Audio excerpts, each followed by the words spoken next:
It's the Metro on WDET. I'm Robin Vincent. This is an intense time of political polarization. And if you're Jewish or Muslim, you might really be feeling the temperature. But as America and Israel's war continues on Iran, and as Israel's war against Hezbollah in Lebanon continues, it can be hard for people here to figure out what to do. Just yesterday, we heard from Rabbi Aaron Bergman of Adat Shalom. He says his temple has pretty much stopped its interfaith dialogue work. A lot of the interfaith dialogue really suffered the last couple of years, and it's really trying to hold the congregations together because there's a lot of splits, right, left, and middle. You know, one of the challenges is how do you make peace with people who can't make peace with each other? Those thoughts left us wondering, how do you talk about really hard things during a really hard time? Is there anything that can be done that is politically effective, especially if you don't hold much political power yourself? Ben Ginsberg is part of an organization with a response to those questions. He's the communications director for New Ground, which is a Muslim-Jewish interfaith group in Los Angeles. It works to build relationships and spark hard conversations with people who often disagree with one another. Ben spoke with producer Sam Corey about the power of having difficult conversations during tough political moments. Let's start here. You work at New Ground, which is a Muslim-Jewish interfaith group in Los Angeles. What is it that your organization is doing on a day-to-day basis? We run a number of leadership development programs working with mostly Muslim and Jewish leaders in Los Angeles, and those programs are intended to help them build long-lasting friendships and relationships with each other so that they can work together on shared goals, and also to give them the listening and dialogue skills to navigate the challenging conversations and the challenging topics that are so close to the hearts of our communities. We also do some public events where we center some of those difficult conversations and give people a guided experience to talk about them. Relationships are a really big focus of your work, of your organization. You're really trying to spur connections here. Why does that matter so much? Why is that so central to your work? When we think about conflict and we think about these big issues, whether that's anti-Semitism, Islamophobia, Israel-Palestine, free speech, other issues that are important to us as a civil and democratic society that we know we want to talk about, we can get fixated on the ideas, and that can have the conversation stay in a place where we get stuck on competing definitions and semantics and arguing different points of history. And we lose sight of the people that are at the center of this.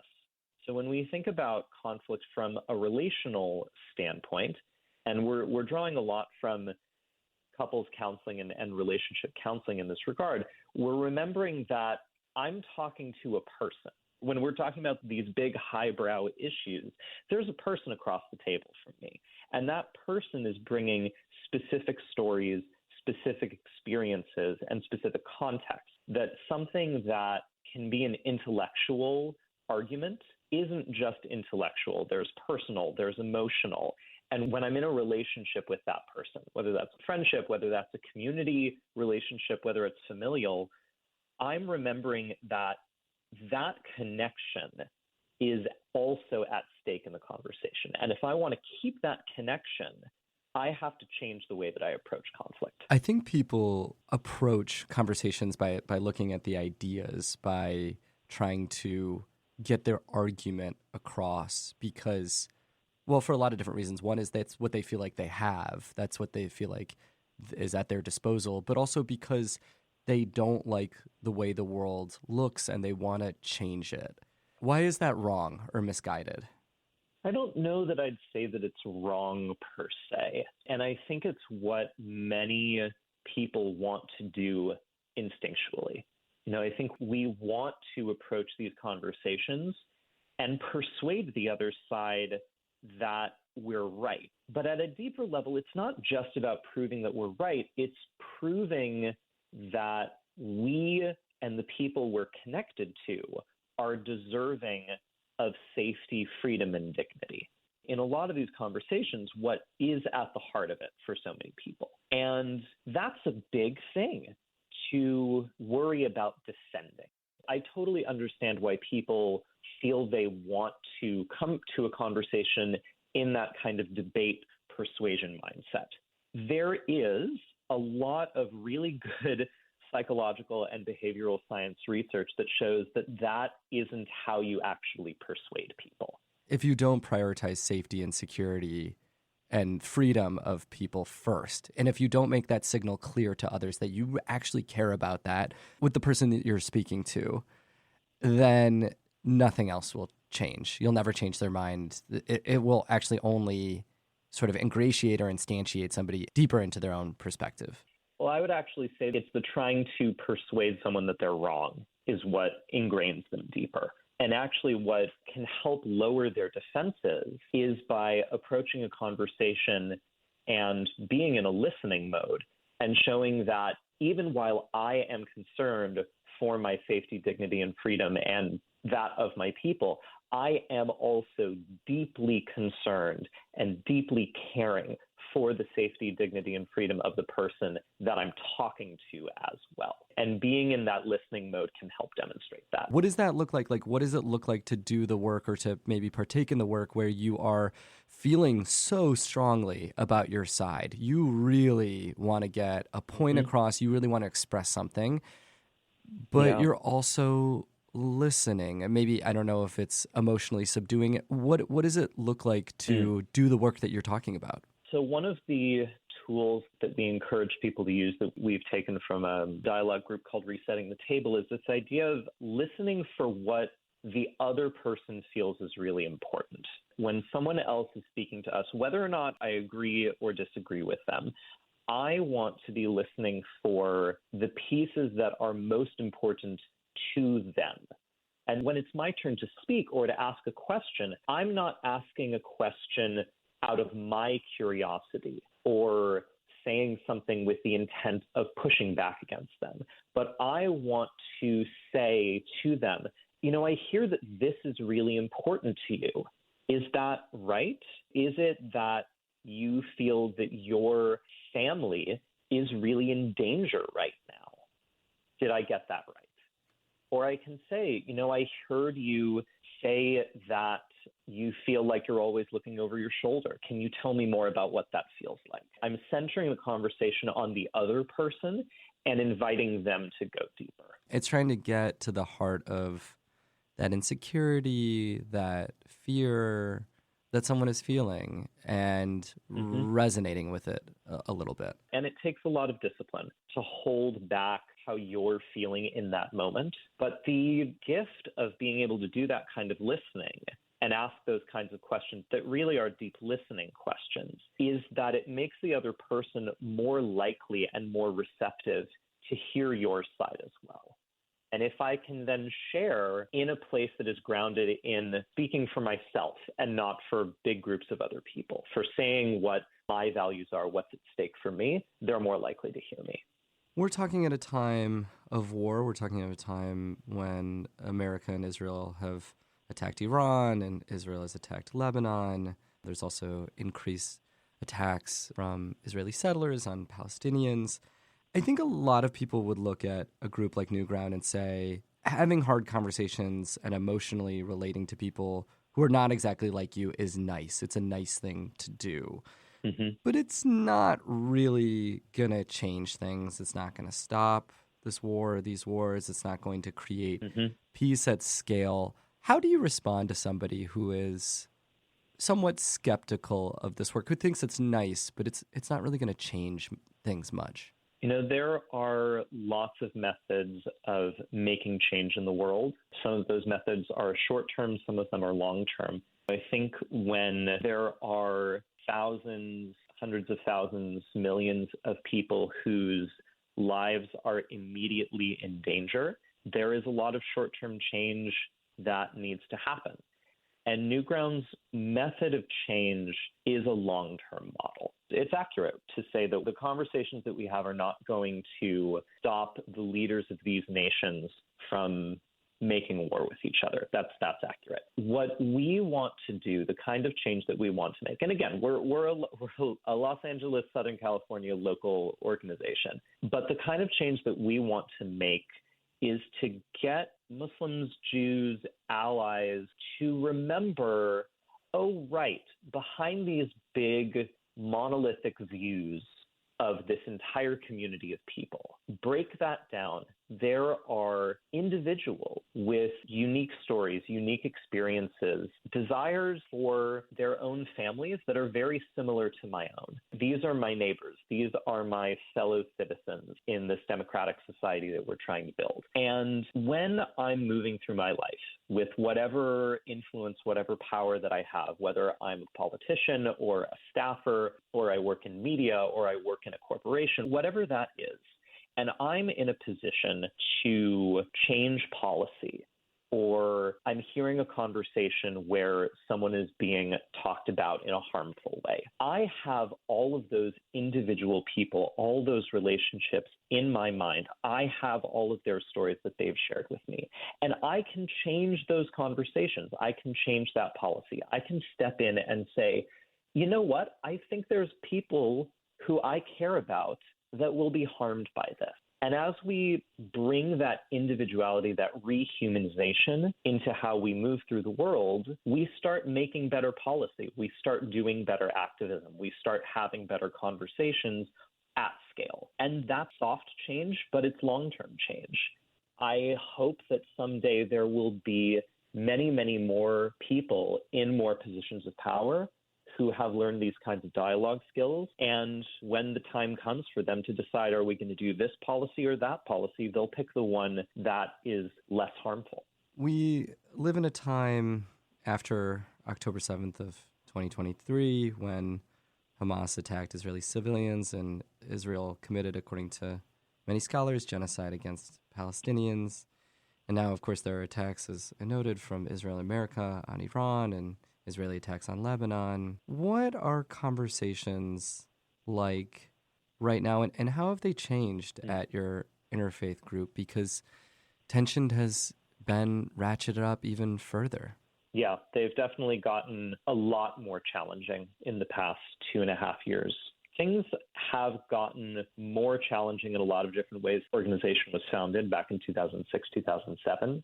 It feels like every new year has brought a different set of challenges. We have seen polarization really drive people further and further apart. And what we've seen that makes conversations especially challenging is a lot of people either want to hear a specific word or phrase to know that the room is open to them. And often those words or phrases that they want to hear will make other people feel like the room is closed to them. So as an organization that tries to convene conversations, that tries to bring people together, seeing how people get stuck on words, semantics, definitions is really challenging. What do you do? I mean, what do you do when folks are like, that's not accurate? Or like, I don't like that word. That word is offensive to me. And that word is really important to somebody else in their narrative. Usually what we do, and we've done this, basically since the beginning for our organization, is ask people to describe what they mean by that term. Usually first the person who uses it. So say someone is using the term occupation, for example, we ask them to describe what that looks like to them. What does it look like in their experience? What does it look like for their family, for their community? What is the impact that it's had on their lives? And after they've had the opportunity to really describe, which is different from defining, then we have the other person describe also what that term means to them and why they may feel that something is harmful or threatening to them by that term. Now, that's useful when we actually have people at the table next to each other, right? We can give them that space to have that conversation. It's the actually getting them to the table that can sometimes be the more difficult part. And that, again, we get people to step into the room through the strength of our relationships. It's really challenging work. It's a lot of listening. There's listening from the participants, but then for us as dialogue facilitators, we have to do a lot of listening too. This is The Metro on WDET, Detroit Public Radio. I'm Sam Corey speaking with Ben Ginsberg. He's the communications director for Newground, an interfaith group that tries to create relationships between Jews and Muslims in Los Angeles. Ben, why did you get involved with Newground? What drew you to the organization? These kinds of difficult conversations are ones that I've always been interested in. I've always been a bit of a news junkie, a political junkie. And when I was in college, I got really frustrated by how people who cared about these issues didn't seem at all interested in actually talking with each other. Right? They just wanted to get on a soapbox and talk to their own side in ways that would get applause from them. And even when they were at events together, whether it was framed as a debate or a discussion or whatever, they wouldn't be talking to each other. And that just got me really frustrated because I felt, what's the point if we're not going to learn anything? What's the point if we're not going to try to open our minds and open our perspectives to different ways of thinking?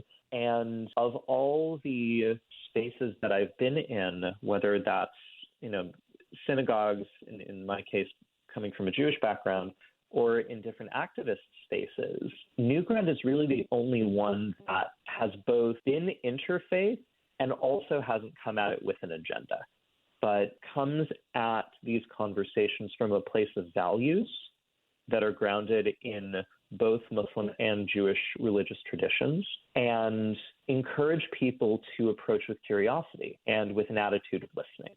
I think one of the reasons that Newground has persisted for all these years is because we're a complementary organization to the kind of activism that other groups are doing. We are a place for people to sort of give a bit of a pressure release to these issues that hit us so close to home, so close to our hearts, and network with each other and find the places where, even with disagreement on some of these big issues, there are other places where they do agree and they can keep working with each other. How has it changed the activists who have come through your door? Like, how has it changed their work, if at all? Yeah, I think they do things more effectively.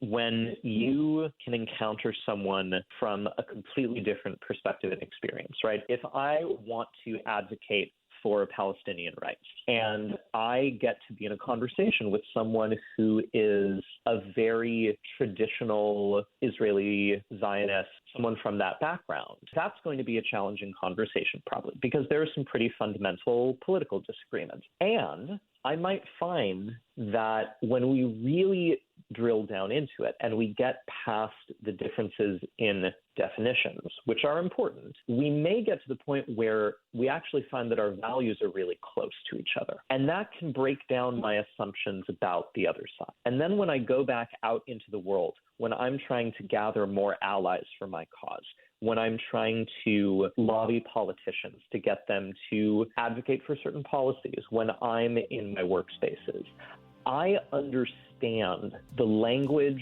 that someone who disagrees with me politically, I understand the language that they use. I understand what they feel is at stake to them. And I can speak to that in my activism in a way that isn't going to push them away, in a way that they might actually be able to hear what's important to me and might then have my back in a way that maybe neither of us would have expected. Ben Ginsberg is the communications director for a Muslim-Jewish interfaith group out of Los Angeles. Next, we'll go deeper on talking about hard things with people whom you don't see eye to eye. That's next on the Metro. Stay with us.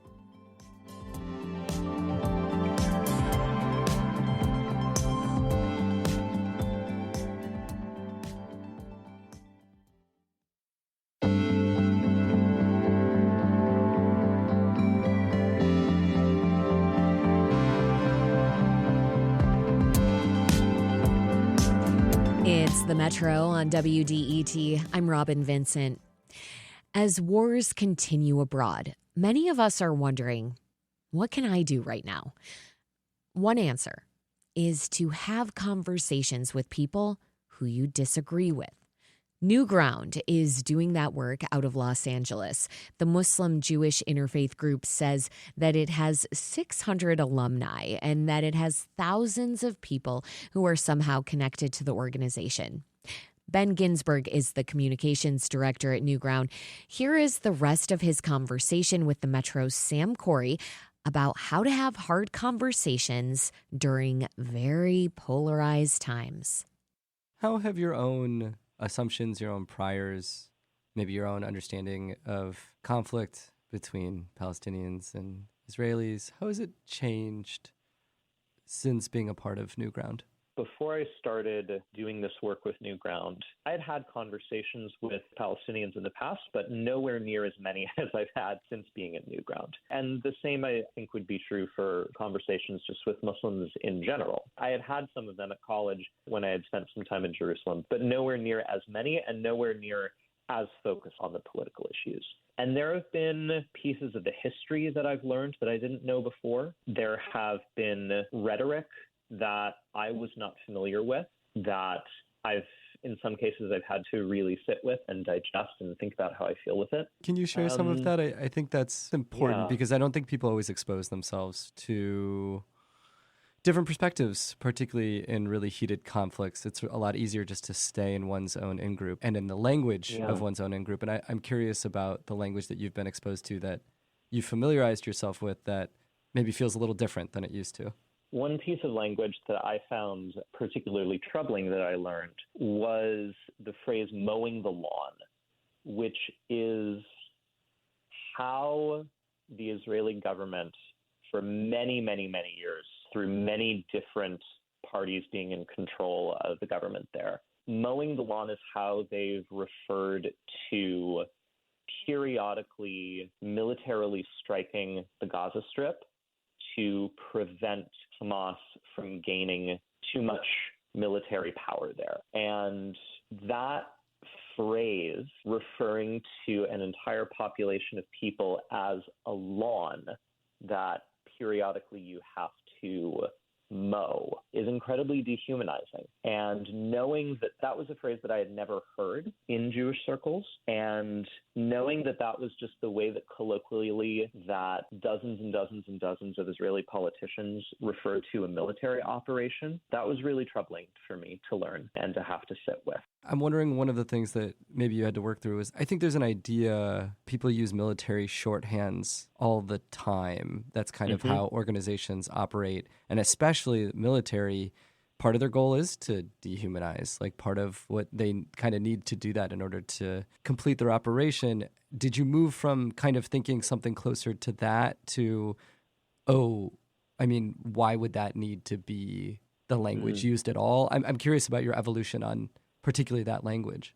There was an article that I read out of the Badari Kindness Institute, UCLA, that was saying that hate is often not an active, hot phenomenon, but it's the passive way that an entire population of people are seen as exclusively a cost or a burden. That, unfortunately, is applicable to so many aspects of our world right now. And it contrasts very deeply with this idea that is shared in the Muslim and Jewish traditions, which is that to destroy one person is to destroy the entire world. And to save one person is to save an entire world. And so I think for me, reminding myself that there are people with names and stories behind the numbers, behind the headlines that we see in the news. I think, unfortunately, for pretty much everyone, it's impossible to learn all the names of people who are caught in the crossfires of this kind of violence. But every now and then, we can learn the story of one person, and then we can learn the story of another person. And if we can at least hold 2 or 3 people, really see their faces, remember their names, remember their stories, and remind ourselves that there are thousands more like them it changes the way that you have these conversations. It changes the way you think about solutions. And I think more importantly, it helps you think of better solutions. It gets us away from this idea that there can be righteous violence. This idea that my side's violence is righteous and your side's violence is evil. That's hardly ever true. That's hardly ever true. But when we get to a place where we can think, oh, right, there's people at stake here, people that are like me, people that are like my family, that are like my community. And when I can see that on every side that's involved, I have to start thinking about diplomatic solutions, dialogue solutions, nonviolent solutions, right? I have to start stretching my imagination. It's probably hard, as you're noting, to get people into the door where they know off the bat they're most definitely going to disagree with folks about some really sensitive stuff. Mm-hmm. Ben, I don't know you, but you seem like someone who is open. You were somebody who was seeking something beyond just yelling at someone else, and you were open to doing a lot of reflection. That is quite hard for people. And I guess I just wonder how you get people to show up and do this kind of work, especially if they're not already exceptionally open, more open than the average person to investigating their own worldview and then hearing a perspective from someone else that is remarkably different and also might be difficult to hear, to digest, because it conflicts with stories that they've been told. I've been doing this work with New Ground for over 5 years, and I've been in these kinds of conversations for, I think, over 12 at this point. What I've found is a couple things. First, there are way more people interested in these conversations than you might expect. They are very nervous, understandably, about having them. They really want to have these conversations. And the way I think that you help get people in the room, and what we do when they're actually in the room, is telling them, however you're showing up, whatever story you're bringing, you will be heard. You will be seen the way you want to be, right? When you share your story, someone who's in this room, even if that's just the facilitator at your table in your group, even if that's just one of us as staff helping lead the program, someone will hear you and listen to you and reflect back what's important to you. And hopefully everyone in the room will do that too, because that's the kind of community that we try to foster. And those are the skills that we try to teach people. How do you negotiate power in these spaces? I mean, people personally show up to your fellowships and your classes, and they have different levels of power based on age and status and a whole bunch of different things. It's also true that people are speaking on behalf of an identity or group, and that group has more or less power than others. It's undeniably true right now on that level that, Israel has the most military power in the Middle East and that America has the most military might in the world. How do you explore the power differentials between folks and the people that they seem to be representing when they're in the room? We explore power differentials directly. You're right to point out that those imbalances shape the way that the conversation unfolds. It's shaped them historically, and it continues to shape them now. And in our spaces, at least, we have to confront them directly. And yes, that means pointing out in the U.S. context, for example, there is a lot of institutional bias in government, in corporations, in many, many organizations that favors the Israeli narrative over the Palestinian narrative. And that's not just a cultural bias. In many cases, that shows up as policy. And we acknowledge that, right? We make that a subject of conversation. And power dynamics shift in different contexts. There are a lot of Jewish folks, for example, who feel that on university campuses, their narrative and their experience is in the weaker position, culturally, politically, institutionally. And they have felt under threat in a lot of those contexts. So we have to find a way of holding both, of making space for the places where Jews have felt threatened making space for the places where Palestinians have felt threatened, and how those dynamics look different, right? Palestinians in general face many more legal consequences for their speech, many more career consequences for their speech than Jews do. But there are some contexts in which Jews may feel more threatened. So pointing both of those things out and being able to hold them and say, we can see both of these things as happening at the same time.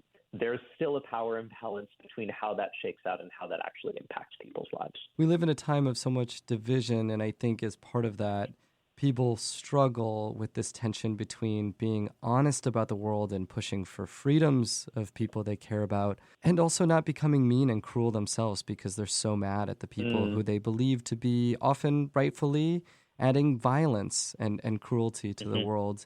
It seems like in your work, you're trying to weave truth and care, and I'm wondering if that is the case. What should people be doing to try to hold these two things that they care about, both of them, together? You know, one of our organizational values is this idea that justice and compassion walk the same path. That is, if anyone's listening to this who is from a Jewish or Muslim background, that will sound very familiar because that comes out of both of our sacred textual traditions. I think it's important to remember that with almost all of these conversations, the kinds that New Ground convenes, the kinds of conversations that people are willing to show up for, if they're in the room with you, they've come to the conversation in good faith. And whether there is some ignorance about narratives, whether there's disagreements in strategy, in definition, whatever that is, fundamentally, most people want safety, dignity, and freedom for their own. And most people, I've found, don't wish harm on the person that they see right in front of them. It's really hard for most of us as humans to look at someone we're talking to who is sharing their story and wish ill upon them. However you approach these conversations, there is a lot more that we have in common as members of a civil democratic society. We want to be in community with each other. We want to work with each other. And there is much more that we can do as allies who have important disagreements. Finding ways to navigate those disagreements while still working with each other is how we make effective long-term change. And there are some people who it is not worth making yourself vulnerable to. And I hope that doesn't sound like a contradiction of what I've said. How do you know the difference? Because you're talking about taking people in good faith and starting from that place and navigating the relationship aspect and really trying to hear people. When is that not worth it? When is that not the right thing to do? If I'm having an argument over social media, for example, which is never a good idea, I usually try to write to someone, if you would like to have a further conversation about this, please let me know. We can talk privately and we can set up time for a phone conversation.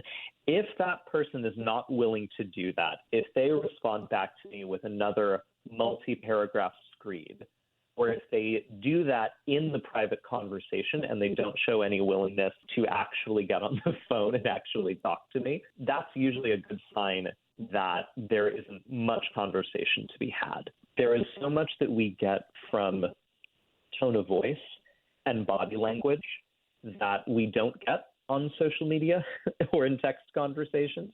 If someone wants to stay in that realm, that's a pretty good sign that it's not worth my energy being vulnerable.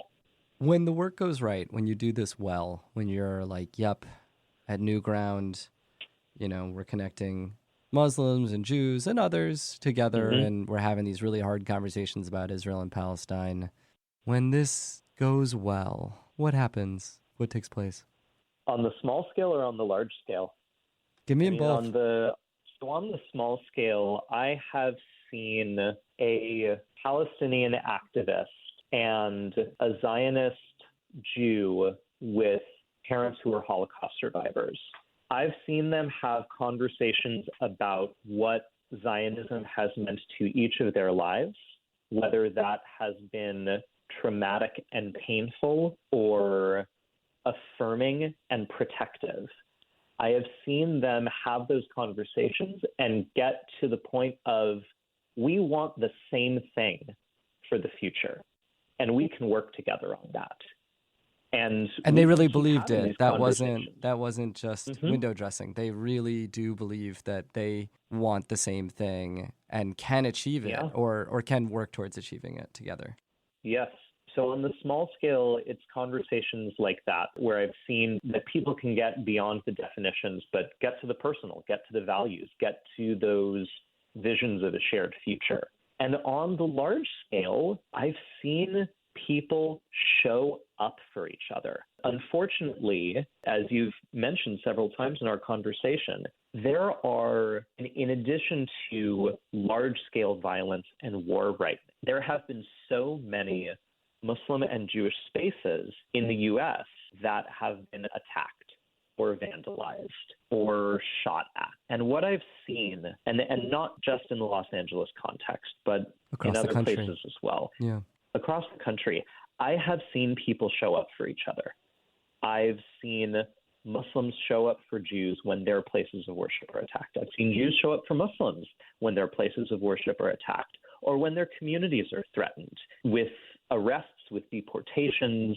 I have seen people show up for each other in a way that says, there are places that we disagree, but I have your back. We are in this together as a community, as a country, as siblings in faith, as siblings in diaspora, as siblings with immigrant stories and outsider stories. There is so much that we have in common with each other, and so much that is also different, and those differences matter, and I see them, and I still have your back.